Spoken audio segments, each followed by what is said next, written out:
visit has both practical and political overtones to it. 9 News reporter Tom McKee live with new information on how each will play out. Tom?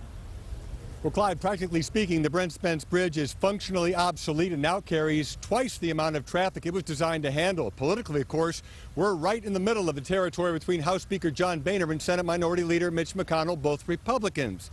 Now, Mr. Obama, of course a Democrat, has to win both Ohio and Kentucky in 2012 if he wants to have a second term in the White House.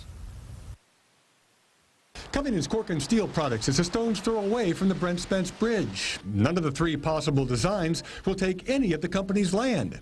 However, Don Corkin Jr. says moving the 5th Street exit ramp as planned will be trouble. Right now, when you get off our front door, so if this thing goes through, with the way it's planned, we'll have people having to fight to get back to our company here. Corkin is well aware that Mr. Obama's visit could speed up the project, but he takes a view shared by many others. You could say that Obama doesn't give a whit about that bridge, but he needs Ohio, so that's why he's here.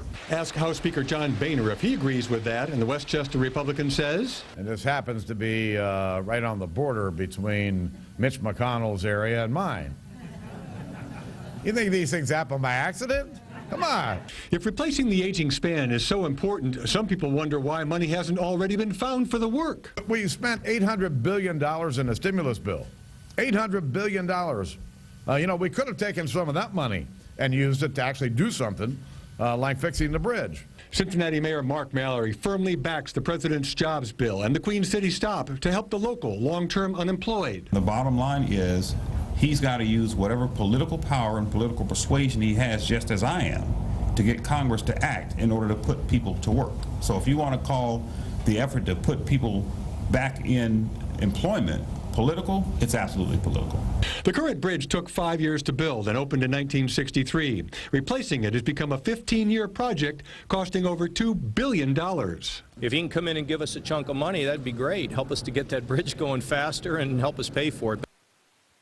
Of course, that is the billion-dollar question right now, with the nation's economy rather fragile as we speak. Of course, Mr. Obama has suggested perhaps raising taxes on the wealthiest individuals and then perhaps cutting some entitlements to help fund this problem. But, Clyde, as we've all heard, there are those who would say there's a fight brewing on Capitol Hill in Washington over those ideas. Indeed. Tom McKee reporting live for us this evening in the sunshine.